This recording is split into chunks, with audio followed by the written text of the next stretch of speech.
حسین ابن علی نے جو کربلا میں تکلیف کاٹی ہے وہ پڑھنا، سننا اور وہاں پر ہونا یا اسے دیکھنا یہ آپ امیجن بھی نہیں کر سکتے. انسان اپنی اولاد کی تھوڑی سی تکلیف نہیں دیکھ سکتا اور اپنی پوری اولاد کو اپنے سامنے ذبح ہوتے دیکھے پھر ایک ایک کی لاش کو اٹھا کے بھی لائے. آپ سوچ بھی نہیں سکتے جناب. آپ کے بچے کو چھوٹا سا زخم ہو جائے نا، ٹھیک ہے، اور وہ رو رہا ہو تو انسان یہ تکلیف نہیں دیکھ سکتا. اور لاش اٹھانا، اور لاش بھی قتل کیے ہوئے بچے کی اٹھانا انمیجنیبل.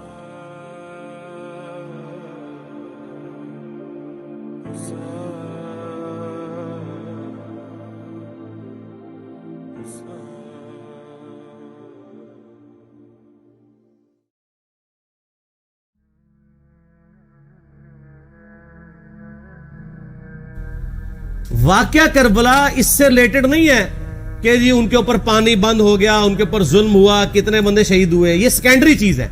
اصل چیز ہے کربلا ہوئی کیوں نبی علیہ السلام کی محنت کو 50 سال کے اندر اس لیول تک پہنچا دیا گیا کہ ہزاروں صحابہ زندہ ہیں اور نبی صلی اللہ علیہ وآلہ وسلم کی پوری اولاد ذبح کر دی جاتی ہے. ہم تو یہ کہہ نہیں رہے کہ کیسے ذبح کیا انہوں نے، آری چلائی تھی یا تلوار چلائی تھی. یہ تو واقعہ کربلا تو سب کو پتہ ہے، ان کی شہادت بھی سب کو پتہ ہے. جامعہ ترمذی میں حدیث ہے حسن و حسین جنتی نوجوانوں کے سردار ہیں اور ان کی والدہ جو ہے وہ جنتی عورتوں کی سردار ہیں. اور المستدرک الحاکم میں حدیث ہے حسن و حسین جنتی نوجوانوں کے سردار ہیں اور ان کے والد ان سے بھی بہتر ہیں. تو یہ تو ڈیفینٹ حدیثیں ہیں، یہ تاریخ تو نہیں ہے، نبی علیہ السلام کے فرامین ہیں. تو ان کی موجودگی میں ان کے ساتھ یہ کچھ کیا جائے تو ہم نٹی گریٹیز میں نہیں پڑھتے، ہم اس تھیم کے اوپر کہ یہ کون سی چیز تھی جس نے خلافت راشدہ کو ملوکیت میں بدل دیا، ہم اس تھیم کے اوپر بات کرتے ہیں. ہم کہتے ہیں چھوڑ دیں، بندے جندے چھوڑیں.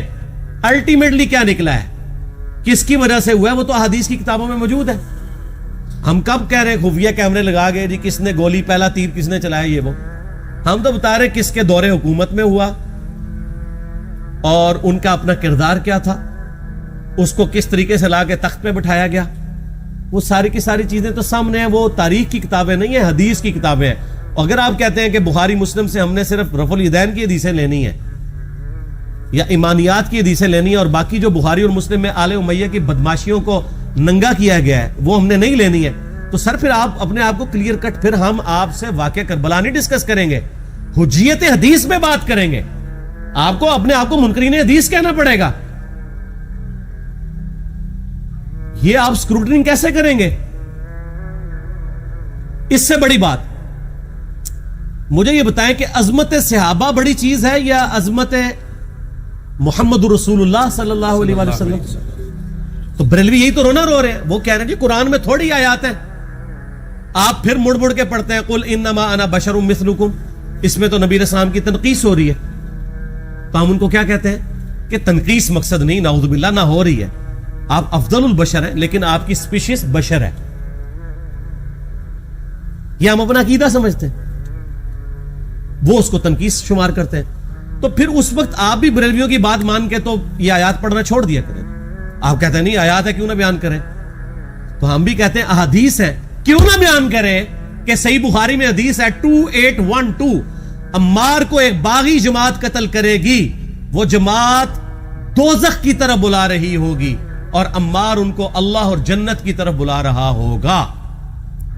اب اس کے نرغے میں جو آتا ہے وہ آئے، میں اپنے نبی سے ٹکر لے لوں آپ لوگوں کے منہ کا خیال رکھتے ہوئے کہ میں نبی علیہ السلام کو کہوں کہ آپ نے کیوں ایسی بات کر دی کہ مولا علی کے مخالفین کو آپ نے دوزخ کی طرف بلانے والی جماعت کہہ دیا. تو لیں آپ ٹکر، جائیں سیدھا دوزخ میں. اور تھوڑی جرت کریں، آپ یہ کہا کریں کہ اے اللہ، اپنے لیے کہا کریں کہ اللہ تعالیٰ آپ کا حشر یزید اور یزید کے آباء و اجداد کے ساتھ کرے اور اس کی اولاد کے ساتھ. ہم کہتے ہیں کہ اللہ تعالیٰ ہمارا حشر جو ہے وہ مولا حسن حسین، مولا علی علیہ السلام اجمعین اور اہل بیت کے ساتھ کرے، آمین. اور آپ میں تو اتنی جرت نہیں آپ یہ بات بھی کر سکیں کیونکہ ان کو پتہ ہے. تو نبی علیہ السلام کی احادیث کو بیان کرنے کو یہ سمجھتے ہیں کہ جی اس سے مصیبت کھڑی ہو جائے گی، تو اپنے آپ کو منکرین حدیث ڈکلیئر کریں. پھر حجیت حدیث کا مقدمہ ڈسکس ہوگا، پھر کربلا نہیں ڈسکس ہوگی. اور یہ ٹی وی پہ بھی آ کے مولوی بیٹھے ہوتے ہیں، سنیوں کے بھی شیعوں کے بھی، مڑ مڑ کے جی وہ یزید نے یہ کر دیا. وہ یزید نے کیا کیا ہے یار؟ وہ تو سسٹم کا نمائندہ بن کے آیا جو پیچھے سے خراب تھا. یزید کو لے کے بیٹھے ہیں, یزید یزید یزید یزید. بھائی پیچھے سے معاملہ خراب ہوا. اگر نہیں یقین آتا تو یہ بخاری مسلم کی میں نے آلموسٹ 200 سے زیادہ احادیث مین اسٹریم کی کتابوں سے اکثر بخاری مسلم سے جمع کیے, پڑھے. اور سر میں نے تو ان کو چیلنج دیا ہے, یہ حدیثیں پڑھ کے نا اپنے ممبروں سے صرف ان حدیثوں کی تشریح اپنی پبلک کے سامنے کر دیں. نہیں کر سکتے تو وہ لعنت کے مستحق تو ہو رہے ہیں نا, حق چھپا کے. اور قیامت دن کے منہ پہ لگام ڈالیے, اور پھر مڑ مڑ کے کہتے ہیں نہیں جی وہ کچھ چیزیں خاص ہوتی ہیں, وہ عوام الناس کے سامنے نہیں کرنی چاہیے. وہ صحابہ کرام بھی بعض اوقات ایسی باتیں پبلکلی نہیں کرتے تھے. میں نے اس کے اوپر بڑا ایک میرا کلپ ہے یوٹیوب پہ, مولا علی سے متعلق 5 جھوٹ. تو میں نے کافی ساری چیزیں اس میں ڈسکس کی ہیں. لیکن میں یہ کہتا ہوں کہ اللہ کے بندو, جو چیزیں نبی علیہ السلام نے منع کی ہیں بیان کرنے سے, وہ تو ہم ڈسکس کر بھی نہیں رہے. میں نے آج تک آپ کو منافقین کے نام بتائے؟ آپ نے حذیفہ ابن یمان کو بتائے تھے نا آپ صلی اللہ علیہ وآلہ وسلم نے, صحیح بخاری میں آتا ہے. تو میں نے آپ کو بتایا, آپ رازدار رسول تھے, وہ ختم ہوگی بات. میں نے کبھی ڈسکس کی ہے؟ اگرچہ میں نے صحیح مسلم کی حدیث 7035 نمبر ڈسکس کی ہے کہ نبی علیہ السلام نے فرمایا میرے صحابہ میں 12 منافق ہیں, وہ کبھی بھی جنت میں داخل نہیں ہوں گے یہاں تک کہ سوئی کی ناکے سے اونٹ نہ گزر جائے. اور ان میں سے 8 ایسا ہے جس کی کمر پہ دوبیلا پھوڑا نکلے گا. میں نے آج تک آپ کو بتایا کہ کس کس کی کمر پہ دوبیلا پھوڑا نکلا اور اس کی موت اسی پھوڑے میں ہوئی ہے, بتایا؟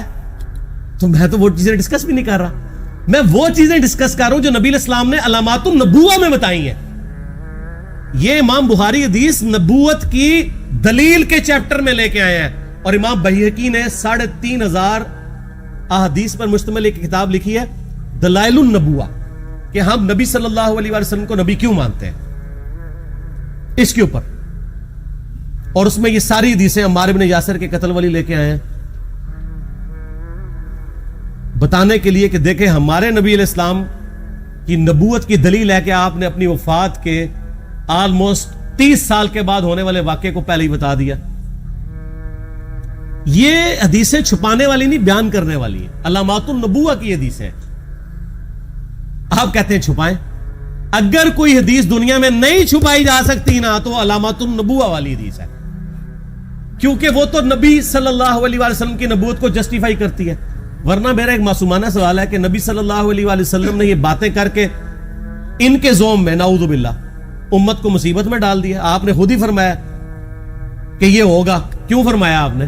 میں تو بیان کر کے مجرم ہوں, تو جس نے مجھے خبر دی ہے ان کے بارے میں آپ کا کیا خیال ہے؟ یہ مسند احمد کی حدیث یہ میں نے گھر بیٹھ کے بنائی ہے کہ میری بیوی کا کیا حال ہوگا جس پہ ہوب کے کتے بھونکیں گے.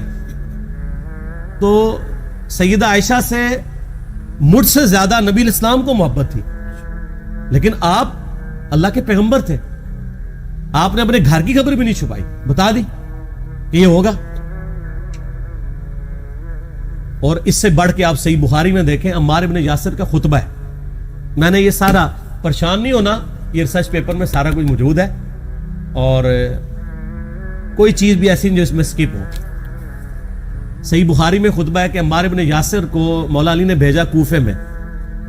کوفے والے نیوٹرل ہو گئے تھے کیونکہ بصرہ سے سیدہ عائشہ آ رہی تھیں, اور وہاں پہ انہوں نے کہا نہ ہم سیدہ عائشہ کا ساتھ دیں گے نہ مولا علی کا دیں گے. تو عمار بن یاسر کو تیار کرنے کے لیے, یعنی وہاں کے جو عوام تھی اس قتال کے لیے مولا علی نے بھیجا. تو سیدنا عمار بن یاسر نے وہاں پہ کوفے کے منبر پہ خطبہ دیا. بخاری کے الفاظ ہیں, اوپر والی سیڑھی پہ عمار بن یاسر نے حسن ابن علی کو بٹھایا, حالانکہ حسن ابن علی سے 4 گنا بڑی عمر تھی عمار بن یاسر کی, 90 پلس ہو چکے ہوئے تھے, 3-4 گنا ان کی عمر تھی, لیکن اہل بیت کا احترام کیا. خود نچلی سیڑھی پہ بیٹھے. بخاری کے الفاظ ہیں کہ اے لوگوں اللہ نے تمہیں آزمایا ہے, ایک طرف دنیا اور آخرت میں تمہارے نبی کی بیوی ہے سیدہ عائشہ, دنیا اور آخرت میں, یعنی عزت اپنی جگہ قائم. یہاں لوگ سمجھتے ہیں کسی کی غلطی آ گئی تو پتہ نہیں کیا ہو گیا, وہ یار اس کا مرتبہ اپنی جگہ ہے, غلطی اپنی جگہ ہے, پیغمبر نہیں ہے وہ. اور دوسری طرف علی ابن ابی طالب ہے. اللہ اب دیکھے گا تم عائشہ کی اطاعت کرتے ہو یا اللہ کی. علی کی نہیں, اللہ کی. کیوں؟ یا ایھا الذین آمنوا اطیعوا اللہ و اطیعوا الرسول و اولی الامر منکم. ان کا اولو الامر مولا علی ہیں, ان کی اطاعت واجب ہے. یہ اللہ نے آزمایا ہے کہ اللہ کی اطاعت کرتے ہو یا عائشہ کی. اور آپ حیران ہوں گے, یہ حدیث امام بخاری حضرت عائشہ کی فضیلت والے چیپٹر میں لے کے آئے ہیں. اگر امام بخاری مشورہ کر لیتے نا ناسبیوں سے, تو انہوں نے کہا تھا سر آخری صحیح رکھو, پچھلا رہن دو, بلکہ پچھلے والا رکھو, آخری والا رہن دو, کہ عائشہ دنیا اور آخرت میں. وہ حدیث گھڑنے کا میں آپ کو طریقہ بتاتا ہوں, کاٹ چھانٹ کرنے کا. وہ آدھی حدیثیں لکھتے ہیں نا, آدھی حدیث ایسے لکھتے ہیں امام بخاری کہ سیدہ عمار ابن یاسر نے خطبے کے دوران فرمایا کہ سیدہ عائشہ دنیا اور آخرت میں تمہارے نبی کی بیوی ہیں, بس. لیکن امام بخاری نے پوری حدیث لی ہے, آگے وہ بھی ڈالا ہے کہ اللہ آزما رہا ہے کہ عائشہ کی اطاعت کرتے ہو یا اللہ کی, جیسے آپ کے علماء کر رہے ہیں. صحیح مسلم کی حدیث 6488 آدھی بیان کرتے ہیں سارے مولوی, بریلوی, دیوبندی, اہل حدیث سب. میرے صحابہ کو برا مت کہو, اگر تم میں سے کسی نے احد پہاڑ کے برابر بھی سونا خیرات کر دیا اور میرے صحابہ نے ایک مد یعنی 600 گرام خیرات کی, آدھا کلو, اس کے آدھے کو بھی نہیں پہنچ سکتا, بس. حالانکہ یہ مسلم کی حدیث سٹارٹ اس سے ہوتی ہے کہ عبد الرحمن بن عوف کو خالد بن ولید نے گالیاں دی جھگڑے کے دوران. حالانکہ دونوں مسلمان تھے, دونوں صحابی تھے. آپ نے حضرت خالد بن ولید کو بلا کے ڈانٹا, فرمایا تم میرے صحابہ کو برا مت کہو. تو خالد بن ولید نے تو آگے سے نہیں کہا حضور میں بھی صحابی ہوں. ان کو پتا تھا کہ عبد الرحمن بن عوف نے اس وقت اسلام قبول کیا جب اسلام کا مطلب تھا مار, تکلیف اٹھانا, اور خالد بن ولید نے گولڈن پیریڈ میں صلح حدیبیہ کے بعد اسلام قبول کیا. میں اب تم لوگ یہ کر رہے ہو, تم لوگ اگر احد پہاڑ کے برابر بھی سونا خیرات کر دو, یعنی صلح حدیبیہ کے بعد والے لوگ میرے ان کے برابر نہیں ہو سکتے. اور جو فتح مکہ پہ معافی مانگ کے مسلمان ہوئے ہیں طلقاء, مؤلفۃ القلوب, آل امیہ, ان کا تو لیول ہی کچھ نہیں ہے. یہاں تو خالد بن ولید کے بارے میں یہ بات کی جا رہی ہے. اور پھر وہ مؤلفۃ القلوب اپنے زمانے میں ممبروں پہ سب و شتم کروائیں سیدنا علی پر, تو سب سے پہلے تو ان کو کہنا چاہیے جن کے بارے میں حدیث تھی کہ تم صحابہ کو گالی مت دینا. ہم نے تو خیر کبھی دی بھی نہیں ہے. اور میں یہ آخری جملہ ان کو ایسا بولتا ہوں کہ جو ان کے دماغ تک ڈرل کر جائے گا, کہ آل امیہ نے جو کچھ اپنے دور کے اندر سیدنا علی کی گستاخیاں کی ہیں نا, ہم نے تو ویسی کوئی ایک گستاخی بھی آل امیہ کے بارے میں نہیں کی ہے. میں نے آج تک آل امیہ کے اوپر بائی نیم کسی کے اوپر لعنت کی ہے؟ حالانکہ یہ مولا علی پہ کرتے رہے. یہ ہے لعنتی خود ہو گئے نا, جب مولا علی پہ لعنت کی تو لوٹ آئی. مسند ابی اعلی میں صحیح سند کے ساتھ حدیث موجود ہے, مسند احمد میں بھی موجود ہے, کہ سیدنا علی کو جس نے گالی دی اس نے رسول اللہ کو گالی دی صلی اللہ علیہ وسلم. جب ام سلمہ نے کہا تھا, شیخ زبیر صاحب نے اس کو تحکیم میں صحیح لکھا ہوا ہے فوٹ نوٹ کے اوپر, کہ لوگوں تمہارے ممبروں پر رسول اللہ کو گالیاں دی جاتی ہیں, تو انہوں نے کہا معاذ اللہ, ہم کب کہیں گے, ایسا نہیں ہو سکتا. تو ام سلمہ نے کہا تم لوگ علی اور اس سے محبت کرنے والوں پہ گالی گلوچ نہیں کرتے ہو کیا؟ جبکہ میں نبی کی بیوی کہتی ہوں کہ سب سے زیادہ رسول اللہ سے محبت, سیدنا علی سے محبت نبی صلی اللہ علیہ وآلہ وسلم کرتے تھے. لہٰذا جب یہ تم کہتے ہو نا علی پر لعنت, علی سے محبت کرنے والوں پہ لعنت, تو یہ لعنت تو تم نبی علیہ السلام تک لے کے جا رہے ہو نعوذ باللہ, کیونکہ علی سے محبت کرنے والا تو پہلے نمبر پہ نبی صلی اللہ علیہ وآلہ وسلم ہے. اور پھر کہتے ہیں سب کا مطلب وہ تنقید ہے. اور نہ, پرانیاں گلاں, پرانے بابے, پرانے بزرگ, جھوٹے ہو. صحیح مسلم کھولو 6229 غدیر خم سے اگلی حدیث, لعن اللہ ابا التراب کے الفاظ ہے, مٹی والے ابن ابی طالب پر لعنت, یہ الفاظ موجود ہے. سب کا ترجمہ لعنت ہی ہے, تنقید نہیں ہے. اچھا پھر میرا معصومانہ سوال ہے کہ اس کا مطلب ہے صحابہ پہ تنقید کرنا اچھا کام ہے؟ کہیں گے نہیں. تو بتاؤ یہ برا کام کون کرتا تھا؟ شیعہ کا ابا کون ہے؟ رافضیوں کا ابا کون ہے؟ آل امیہ. تو لہذا شیعہ نو میں کہنا کہ تسی شیخین کے اوپر بکواس اور تبرہ کرنے کی بجائے نا, آپ لوگوں کو حقائق بتائیں کہ ٹوٹی کمند کہاں. یہ سب مجرمین آل امیہ ہے, اور یہ آل امیہ اور بنو ہاشم کی لڑائیاں نبی اسلام کی بیست سے پہلے چل رہی تھی، صدیوں سے چل رہی تھی. وہ تو پھر اللہ نے بنو ہاشم کو نبوت کے لیے چنا تو ان کو یہ پھر جیلسی ہضم نہیں ہوئی، وہ چیز آگے چلتی رہی. خیر چھوڑ دیں، ایک تلخ ٹاپک ہے. صلاۃ بر محمد و آل محمد، اللہم صلی علی محمد و علی آل محمد. ٹھیک ہو.